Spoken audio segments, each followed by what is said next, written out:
From the New York Times, it's The Headlines. I'm Tracy Mumford. Today's Friday, November 21st. Here's what we're covering.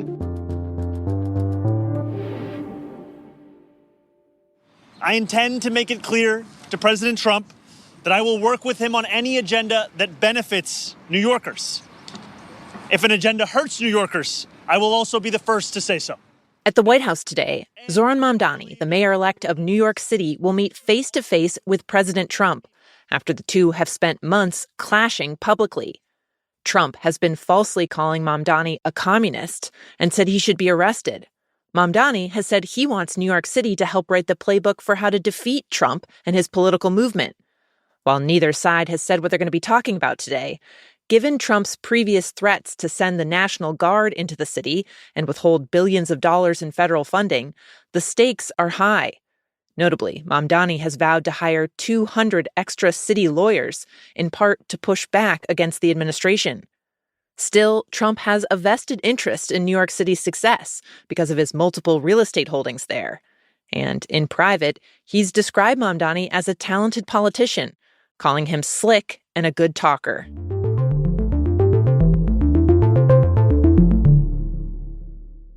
Now, two more updates on the administration.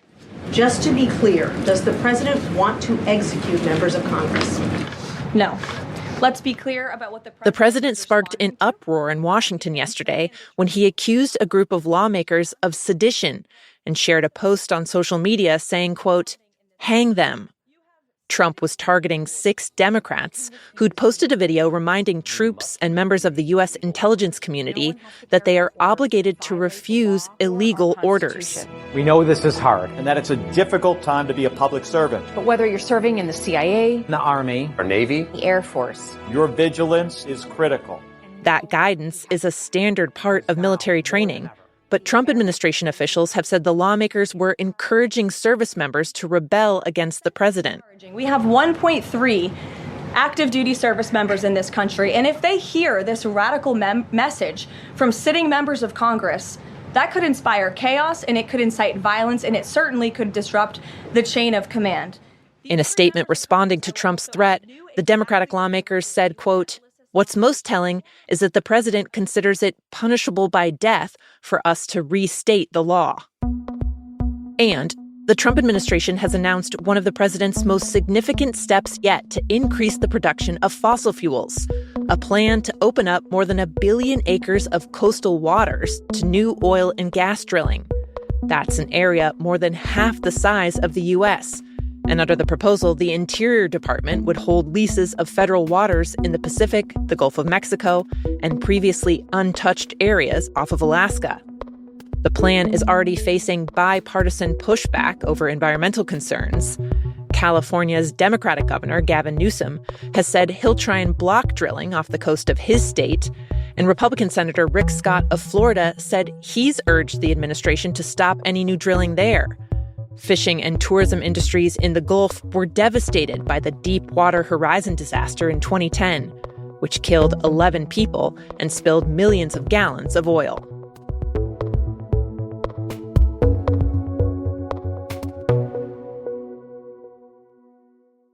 The U.S. Coast Guard has revised its policies on harassment and changed its stance on displaying swastikas and nooses.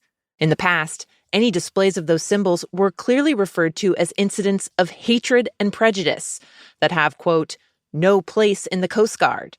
But the updated policy, which was signed off on by a top Coast Guard officer last week, raises the bar for whether someone can be punished for it. Displaying them in public will be considered what it calls divisive only if they affect, quote, good order and discipline, unit cohesion, command climate, morale, or mission effectiveness. Displays in private spaces are specifically allowed under the new guidance. In a statement to the Washington Post, the current acting head of the Coast Guard insisted nothing is changing about how the symbols are handled and said things like swastikas violate the military branch's core values. He later signed a memo saying the Coast Guard does not tolerate the display of hate symbols, but he didn't address the updated instructions allowing them in private.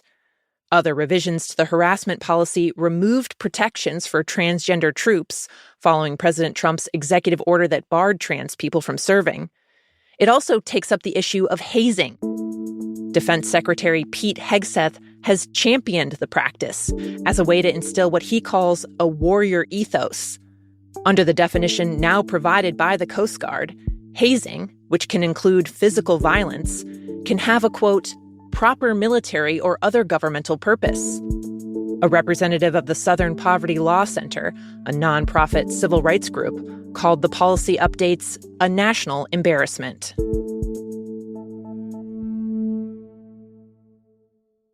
Ukrainian President Volodymyr Zelensky says he's willing to engage on a peace plan proposed by the White House, even though the Trump administration put it together in consultation with Russia, but not Ukraine. The proposal, which the White House says is still a work in progress, comes with 28 points, some of which have been deal breakers for Ukraine in the past. It calls for Ukraine to limit the size of its army and that the country surrender territory to Russia, even land that it has not yet captured. European officials have been dismayed at the idea of any plan that doesn't include Ukraine's input and theirs. And an EU diplomat said he hadn't heard about any concessions that Russia would have to make under the proposed agreement. Nice to see you. You're welcome. Thank you for having me. Thank you for coming. Zelensky met with U.S. military officials this week in Kyiv to discuss what's next. He hasn't committed to any specifics, but some in Ukraine think Washington might be trying to pressure him into settling while his country is in a vulnerable spot. A recent corruption scandal has weakened Zelensky's government. On the front lines, Ukraine is running out of soldiers, and Russia is continuing its attacks on infrastructure and civilians. On Wednesday, Russia launched nearly 500 drones and a wave of missiles in an overnight strike. One of the missiles hit an apartment building in the western part of the country, killing at least 25 people and wounding dozens more.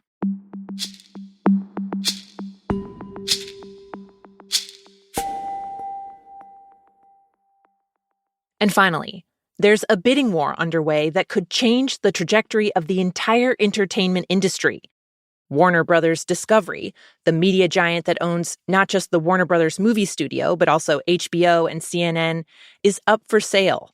And 3 media heavyweights have put in offers for at least parts of the company. There's the comparatively young whippersnapper Netflix making a play, which could give them control of super lucrative IP like Batman and Harry Potter.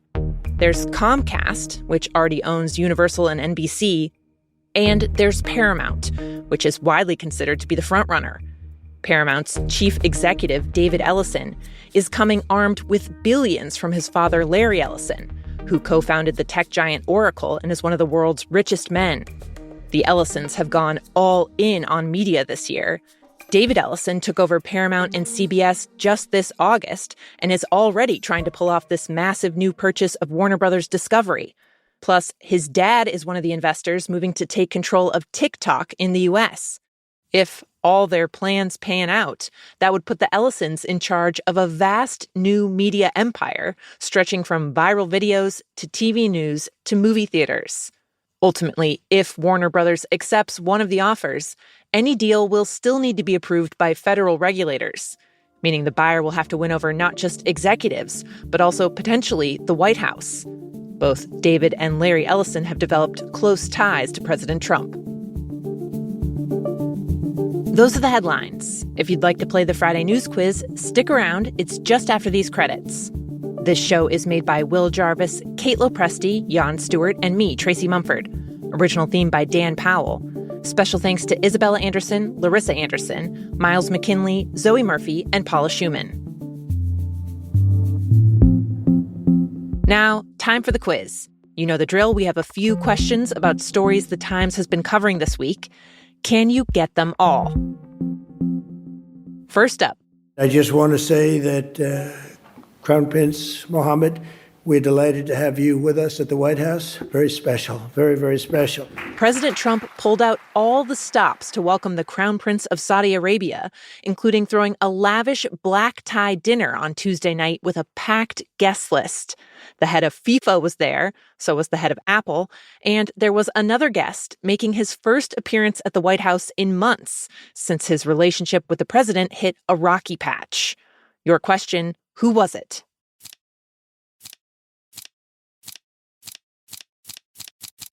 The answer? You're so lucky I'm with you, Elon. I'll tell you, you are... Elon Musk. Musk and the president, of course, had a dramatic falling out back in June. Musk posted that Trump was in the Epstein files. Before any of those were released, Trump called Musk's behavior crazy, and Musk walked away, dismissing his time in D.C. as what he called a hell of a side quest. Now, though, the world's richest man seems to have made up with the president as he dips his toe back into politics. Next question. In the U.S., the Motion Picture Association is the group that gives movies their ratings, from the very family-friendly G to the très risqué NC-17. Now, get undressed. The association assembles a group of 10 parents who watch the movies and factor in, among other things, nudity. Y'all want to buy some drugs? Substance use. Nobody makes me bleed my own blood. Nobody! And violence to come up with their official rating. For years, the MPA's been pretty buttoned up about its exact calculations. But now, in a new guide that the MPA has quietly rolled out, it's disclosing more specifics than ever. The guide isn't a hard and fast formula, of course, but based on the new details, we're going to give you some scenarios, and you tell us what rating you think it would earn. A character in the movie drops an F-bomb. What's the rating? That'll get you PG-13, as long as the movie has just one F word, or the guide says a possible one or two more. Next, the film has weapons, but they're not realistic. They're like laser guns and glowing swords. That's PG. A follow-up, though. What if the injury from a weapon is evident? So you're like seeing a gunshot wound or knife slashes. That's the kind of imagery that will tip something into an R rating. Next, there are some brief background sounds of sex. That's PG-13. And last one, what if characters in the movie are smoking marijuana? That used to pretty much get you an R. Now, just PG-13, as long as the drug use is infrequent. Moving on to the last question. Recently, there's been a surge of criticism online over a new suite of products on the market.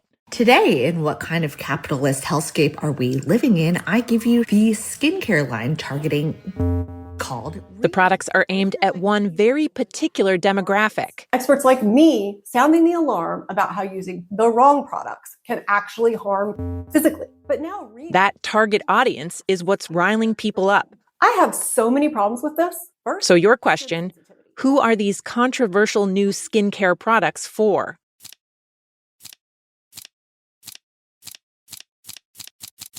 The answer? Want to know what I think is a little bit weird? Skincare for toddlers. Kids as young as 3 years old, continuing the trend of skincare products aimed at younger and younger audiences. It has many people asking, does my preschooler really need a face mask? At the same time, people who defend the products say kids want to do everything adults do.